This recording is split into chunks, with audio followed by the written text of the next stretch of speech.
ജെറമിയ അദ്ധ്യായം 9. യൂദായുടെ അകൃത്യങ്ങൾ.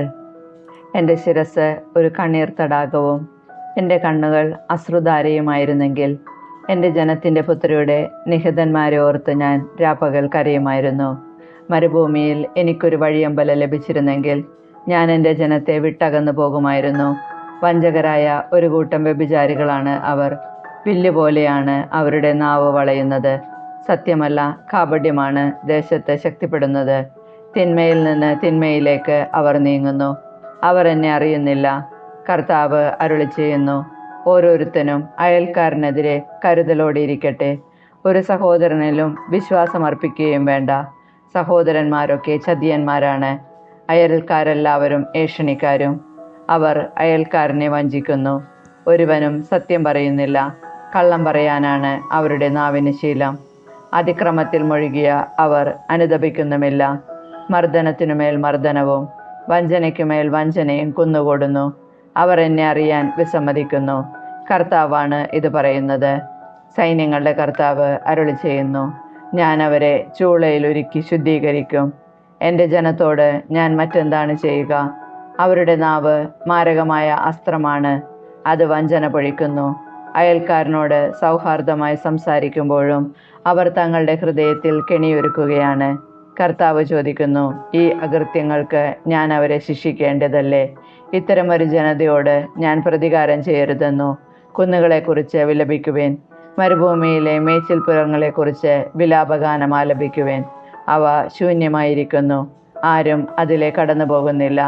കന്നുകാലികളുടെ കരച്ചിൽ കേൾക്കാനില്ല. പക്ഷികളും മൃഗങ്ങളും അവിടം വിട്ടുപോയിരിക്കുന്നു. ഞാൻ ജെറുസലേമിനെ ഒരു നാശകൂമ്പാരവും കുറുക്കൻ്റെ സങ്കേതവുമാക്കും. യൂദായിലെ നഗരങ്ങളെ വിജനഭൂമിയാക്കും. ഇത് ഗ്രഹിക്കാൻ ആർക്ക് ജ്ഞാനമുണ്ട്? ഇത് വിളംബരം ചെയ്യാൻ ആരോടാണ് കർത്താവ് കൽപ്പിച്ചത്? ആരും വഴി നടത്താത്ത വിധം ദേശത്തെ നശിപ്പിച്ച് മരുഭൂമി പോലെ പാഴാക്കിയതെന്തിനാണ്? കർത്താവ് അരുളി ചെയ്യുന്നു, എൻ്റെ നിയമം അവർ അവഗണിച്ചു. എൻ്റെ വാക്ക് അവർ കേൾക്കുകയോ അനുസരിക്കുകയോ ചെയ്തില്ല. തങ്ങളുടെ പിതാക്കന്മാരെ പോലെ അവരും തന്നിഷ്ടത്തിൽ മുറുകെ പിടിച്ച് ബാൽദേവൻ്റെ പിറകെ നടന്നു. ആകയാൽ ഇസ്രായേലിൻ്റെ ദൈവമായ സൈന്യങ്ങളുടെ കർത്താവ് അരുളി ചെയ്യുന്നു, ഈ ജനത്തെ ഞാൻ കാഞ്ഞിരം തീറ്റുകയും വിഷം കുടിപ്പിക്കുകയും ചെയ്യും. അവരോ അവരുടെ പിതാക്കന്മാരോ അറിഞ്ഞിട്ടില്ലാത്ത ജനതകളുടെ ഇടയിലേക്ക് ഞാൻ അവരെ ചിതറിക്കും. അവർ നിശേഷം നശിക്കുന്നതുവരെ വാൾ അവരെ പിന്തുടരും. സൈന്യങ്ങളുടെ കർത്താവ് അരുളി ചെയ്യുന്നു, വിലാപകാരികളെ വരുത്തുവിൻ. അതിൽ സമർത്ഥരായ സ്ത്രീകളെ ആളയച്ചു വരുത്തുവിൻ. അവർ തിടുക്കത്തിലെത്തി നമുക്ക് വേണ്ടി വിലപിക്കട്ടെ. അങ്ങനെ നമ്മുടെ കണ്ണുകൾ നിറയട്ടെ, കൺപോളകൾ കവിഞ്ഞൊഴുകട്ടെ. ഇതാ സിയോനിൽ നിന്ന് ഒരു വിലാപസ്വരം, നാം നശിച്ചു, നാം അത്യന്തം ലജ്ജിതരായിരിക്കുന്നു. അവർ നമ്മുടെ വീടുകൾ നശിപ്പിച്ചു, നാട് നമ്മൾ ഉപേക്ഷിച്ചു. സ്ത്രീകളെ, കർത്താവിൻ്റെ വാക്ക് കേൾക്കുവിൻ. അവിടുന്ന് പറയുന്നത് ശ്രദ്ധിക്കുവിൻ. നിങ്ങളുടെ പുത്രിമാരെ വിലാപഗാനം പഠിപ്പിക്കുവിൻ. ഓരോരുത്തരും അയൽക്കാരിയെ ചരമഗീതം അഭ്യസിപ്പിക്കട്ടെ. മരണം നമ്മുടെ കിളിവാതിലിലൂടെ കയറി വരുന്നു. നമ്മുടെ കൊട്ടാരങ്ങളിൽ അത് പ്രവേശിച്ചു കഴിഞ്ഞു. തെരുവുകളിൽ കുട്ടികളും പൊതുസ്ഥലങ്ങളിൽ യുവാക്കളും മരിച്ചു വീഴുന്നു. പറയുക, കർത്താവ് അരുളി ചെയ്യുന്നു, മനുഷ്യരുടെ മൃതദേഹങ്ങൾ മൈതാനത്തിൽ വീഴുന്ന ചാണകം പോലെയും കൊയ്ത്തുകാരൻ്റെ കയ്യിൽ നിന്ന് പൊഴിയുന്ന കതിർമണി പോലെയും നിബദിക്കും. ആരും അവ ശേഖരിക്കുകയില്ല. കർത്താവ് അരുളി ചെയ്യുന്നു, ജ്ഞാനി തൻ്റെ ജ്ഞാനത്തിൽ അഹങ്കരിക്കാതിരിക്കട്ടെ. ബലവാൻ തൻ്റെ ബലത്തിൽ പ്രശംസിക്കാതിരിക്കട്ടെ. സമ്പന്നൻ തൻ്റെ സമ്പത്തിൽ വലിപ്പം ഭാവിക്കാതിരിക്കട്ടെ. പ്രശംസിക്കുന്നവൻ ഞാൻ ഭൂമിയിൽ കരുണയും ന്യായവും നീതിയും പുലർത്തുന്ന കർത്താവാണെന്ന അറിവിൽ പ്രശംസിക്കട്ടെ. ഇതിലാണ് ഞാൻ ആനന്ദിക്കുന്നതെന്ന് കർത്താവ് അരുളി ചെയ്യുന്നു. പരിച്ഛേദിതരെങ്കിലും അപരിച്ഛേദിതരായ എല്ലാവരെയും ഞാൻ ശിക്ഷിക്കുന്ന ദിവസം ഇതാ വരുന്നു. കർത്താവ് അരുളി ചെയ്യുന്നു, ഈജിപ്ത്, യൂദ, ഏദോം, അമ്മോന്യർ, മൊവാബ്യർ, ചെന്നിവടിച്ച മരുഭൂമിവാസികൾ ഇവരെല്ലാവരും അപരിച്ഛേദിതരാണ്. ഇസ്രായേൽ ഭവനം മുഴുവൻ ഹൃദയത്തിൽ അപരിച്ഛേദിതരാണ്. ജെറമിയ അദ്ധ്യായം 10. വിഗ്രഹങ്ങളും ദൈവവും. ഇസ്രായേൽ ഭവനമേ, കർത്താവിൻ്റെ വാക്ക് കേൾക്കുക. കർത്താവ് അരുളി ചെയ്യുന്നു, ജനതകളുടെ നീതി നിങ്ങൾ അനുകരിക്കരുത്. ആകാശത്തിലെ നിമിത്തങ്ങൾ കണ്ട് സംഭ്രമിക്കുകയും അരുത്. ജനതകളാണ് അവയിൽ സംഭ്രമിക്കുന്നത്. ജനതകളുടെ വിഗ്രഹങ്ങൾ വ്യർത്ഥമാണ്. വനത്തിൽ നിന്ന് വെട്ടിയെടുക്കുന്ന മരത്തിൽ ശില്പി തൻ്റെ ഉള്ളി പ്രയോഗിക്കുന്നു. അവർ അത് സ്വർണവും വെള്ളിയും കൊണ്ട് പൊതിയുന്നു. വീണ് തകരാതിരിക്കാൻ ആണിയടിച്ച് ഉറപ്പിക്കുന്നു. അവരുടെ വിഗ്രഹങ്ങൾ വെള്ളരിത്തോട്ടത്തിലെ കോലം പോലെയാണ്. അവയ്ക്ക് സംസാരശേഷിയില്ല. അവയ്ക്ക് തനിയെ നടക്കാനാവില്ല. ആരെങ്കിലും ചുമന്നുകൊണ്ട് നടക്കണം. നിങ്ങൾ അവയെ ഭയപ്പെടേണ്ട. അവയ്ക്ക് തിന്മയോ നന്മയോ പ്രവർത്തിക്കാൻ ശക്തിയില്ല. കർത്താവേ, അങ്ങയെപ്പോലെ മറ്റാരുമില്ല. അങ്ങ് വലിയവനാണ്. അങ്ങയുടെ നാമം മഹത്വപൂർണ്ണമാണ്. ജനതകളുടെ രാജാവേ, അങ്ങയെ ഭയപ്പെടാതെ ആരുള്ളൂ? അങ്ങ് അതിനർഹനാണ്. ജനതകളിലെ സകല ജ്ഞാനികളുടെ ഇടയിലും അവരുടെ സകല രാജ്യങ്ങളിലും അങ്ങയെപ്പോലെ മറ്റാരുമില്ല. അവർ മൂഢന്മാരും വിഡ്ഢികളുമാണ്. അവർ പ്രഘോഷിക്കുന്ന വിഗ്രഹങ്ങൾ മരക്കഷ്ണമാണ്. വെള്ളിത്തകിടുകൾ താർഷീഷിൽ നിന്നും സ്വർണം ഊഫാസിൽ നിന്നും കൊണ്ടുവരുന്നു. ശില്പിയും സ്വർണ്ണപ്പണിക്കാരനും അവ പണിതൊരുക്കുന്നു. നീലയും ധൂമ്രവുമായ അങ്കി അവയെ അണിയിക്കുന്നു. ഇവയെല്ലാം വിദഗ്ധന്റെ ശില്പങ്ങൾ മാത്രമാണ്. എന്നാൽ കർത്താവാണ് സത്യദൈവം. ജീവിക്കുന്ന ദൈവവും നിത്യനായ രാജാവും അവിടുന്ന് മാത്രം. അവിടുത്തെ ഉഗ്രകോപത്തിൽ ഭൂമി നടുങ്ങുന്നു. അവിടുത്തെ കോപം താങ്ങാൻ ജനതകൾക്കാവില്ല. നീ അവരോട് പറയുക, ആകാശത്തിൻ്റെയും ഭൂമിയുടെയും സൃഷ്ടാക്കളല്ലാത്ത ദേവന്മാർ ഭൂമിയിൽ നിന്ന് ആകാശത്തിന് കീഴിൽ നിന്ന് തിരോഭവിക്കും. തൻ്റെ ശക്തിയാൽ ഭൂമിയെ സൃഷ്ടിച്ചതും ജ്ഞാനത്താൽ ലോകത്തെ സ്ഥാപിച്ചതും അറിവാൽ ആകാശത്തെ വിരിച്ചതും അവിടുന്നാണ്. അവിടുന്ന് ശബ്ദിക്കുമ്പോൾ ആകാശത്തിൽ ജലം ഗർജിക്കുന്നു. ഭൂമിയുടെ അതിർത്തികളിൽ നിന്ന് അവിടുന്ന് മൂടൽമഞ്ഞുയർത്തുന്നു. മഴ പെയ്യിക്കാൻ മിന്നൽ പിണരുകൾ നിർമ്മിക്കുന്നു. അറപ്പുര തുറന്ന് കാറ്റിനെ അയക്കുന്നു. എല്ലാ മനുഷ്യരും അറിവില്ലാത്ത ഭോഷന്മാരാണ്. സ്വർണ്ണപ്പണിക്കാരൻ താൻ നിർമ്മിച്ച വിഗ്രഹങ്ങൾ നിമിത്തം ലജ്ജിതനാകുന്നു. അവൻ്റെ പ്രതിമകൾ വ്യാജമാണ്. ജീവശ്വാസം അവയിലില്ല. അവ വിലകെട്ടതും അർത്ഥശൂന്യവുമത്രേ. ശിക്ഷാദിനത്തിൽ അവ നശിക്കും. എന്നാൽ യാക്കോബിൻ്റെ അവകാശമായവൻ ഇങ്ങനെയല്ല. സർവവും രൂപപ്പെടുത്തിയത് അവിടുന്നാണ്. ഇസ്രായേൽ വംശം അവിടുത്തെ അവകാശമാണ്. സൈന്യങ്ങളുടെ കർത്താവെന്നാണ് അവിടുത്തെ നാമം. പ്രവാസം ആസന്നം. ഉപരോധിക്കപ്പെട്ട നഗരമേ, ഭാണ്ഡം കെട്ടി ഓടിപ്പോകുവിൻ. കർത്താവ് അരുളി ചെയ്യുന്നു, ഞാൻ ദേശവാസികളെയെല്ലാം തൂത്തെറിയാൻ പോകുന്നു. അവരുടെ മേൽ ഞാൻ ദുരിതം വരുത്തും. അവർ അതനുഭവിക്കും. ഹാ കഷ്ടം! എനിക്ക് മുറിവേറ്റിരിക്കുന്നു, ദാരുണമായ മുറിവ്. ഞാനത് സഹിച്ചേ മതിയാവൂ. എൻ്റെ കൂടാരം തകർന്നുപോയി. ചരടുകളെല്ലാം പൊട്ടി. എൻ്റെ മക്കൾ എന്നെ വിട്ടുപോയി. ആരും അവശേഷിച്ചിട്ടില്ല. എൻ്റെ കൂടാരം വീണ്ടും പണിയാനും തിരശീല വിരിക്കാനും ആരുമില്ല. ഇടയന്മാരെല്ലാവരും ഭോഷന്മാരാണ്. അവർ കർത്താവിനെ അന്വേഷിക്കുന്നില്ല. അതിനാൽ അവർക്ക് ഐശ്വര്യമില്ല. അവരുടെ അജഗണം ചിതറിപ്പോയിരിക്കുന്നു. ഇതാ ഒരു ആരവം, അതടുത്തു വരുന്നു. വടക്കുനിന്ന് വലിയ ഇരമ്പൽ. യൂദാ പട്ടണങ്ങളെ അത് വിജനമാക്കി കുറുക്കൻ്റെ താവളമാക്കും. കർത്താവെ, മനുഷ്യൻ്റെ മാർഗങ്ങൾ അവൻ്റെ നിയന്ത്രണത്തിലല്ലെന്നും നടക്കുന്നവന് തൻ്റെ ചുവടുകൾ സ്വാധീനമല്ലെന്നും എനിക്കറിയാം. കർത്താവെ, നീതിപൂർവം എന്നെ തിരുത്തണമേ. എന്നാൽ കോപത്തോടെ അരുതേ, അല്ലെങ്കിൽ ഞാൻ ഇല്ലാതായി പോകും. അങ്ങേ അറിയാത്ത ജനതകളുടെ മേലും അങ്ങയുടെ നാമം വിളിച്ചപേക്ഷിക്കാത്ത ജനപദങ്ങളുടെ മേലും അവിടുത്തെ കോപം ചൊരിയുക. അവർ യാക്കോബിനെ വിഴുങ്ങിയിരിക്കുന്നു. അവനെ നിശേഷം നശിപ്പിച്ചിരിക്കുന്നു. അവൻ്റെ ഭവനം നിർജ്ജനമാക്കി. ജെറമ്യ അധ്യായം 11. തകർന്ന ഉടമ്പടി. കർത്താവിൽ നിന്ന് ജെറമ്യായ്ക്ക് ലഭിച്ച അരുളപ്പാട്. ഈ ഉടമ്പടിയുടെ നിബന്ധന കേൾക്കുക. അത് യൂദായിലെ ജനങ്ങളോടും ജെറുസലേം നിവാസികളോടും പറയുക.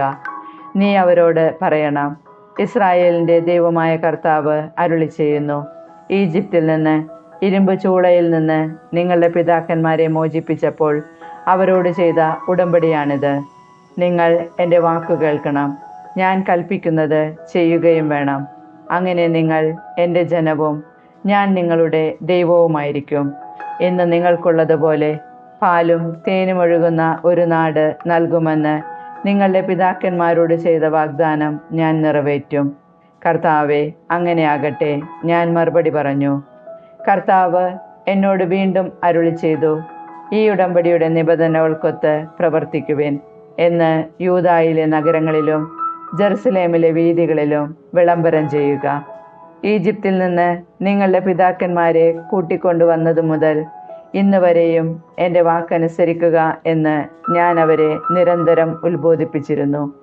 എന്നാൽ അവർ അനുസരിക്കുകയോ കേൾക്കുക പോലുമോ ചെയ്തില്ല.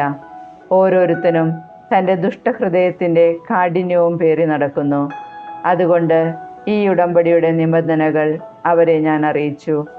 അവ അനുസരിക്കാൻ കൽപ്പിക്കുകയും ചെയ്തു. എന്നാൽ അവർ കൂട്ടാക്കിയില്ല. കർത്താവ് വീണ്ടും എന്നോട് അരുളി ചെയ്തു, യൂദായിലെ ജനങ്ങളും ജെറുസലേം നിവാസികളും ഗൂഢാലോചന നടത്തുന്നു.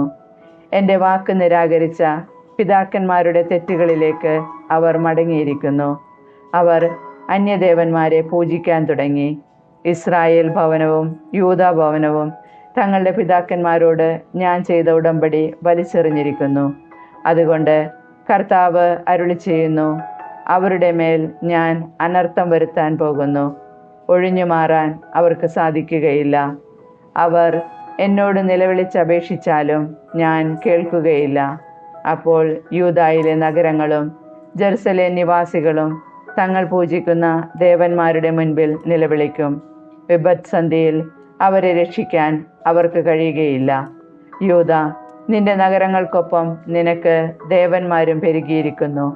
മ്ലേച്ഛതയ്ക്ക് ബാൽ വിഗ്രഹത്തിന് ധൂപമർപ്പിക്കാൻ ജെറുസലേമിലെ വീഥികൾക്കൊപ്പം ബലിപീഠങ്ങൾ ഒരുക്കിയിരിക്കുന്നു. അതുകൊണ്ട് നീ ഈ ജനതയ്ക്ക് വേണ്ടി പ്രാർത്ഥിക്കരുത്. അവർക്കു വേണ്ടി വിലപിക്കുകയോ യാചിക്കുകയോ അരുത്. വിഷമസന്ധിയിൽ അവർ വിളിച്ചപേക്ഷിക്കുമ്പോൾ ഞാൻ കേൾക്കുകയില്ല. ദുഷ്കൃത്യങ്ങൾ ചെയ്തിരിക്കെ എൻ്റെ പ്രേയസിക്ക് എൻ്റെ ഭവനത്തിൽ എന്തവകാശമാണുള്ളത്? നേർച്ചകൾക്കോ ബലിമാംസത്തിനോ നിന്റെ നാശത്തെ അകറ്റാനാവുമോ? നിനക്കിനി ആഹ്ലാദിക്കാനാവുമോ?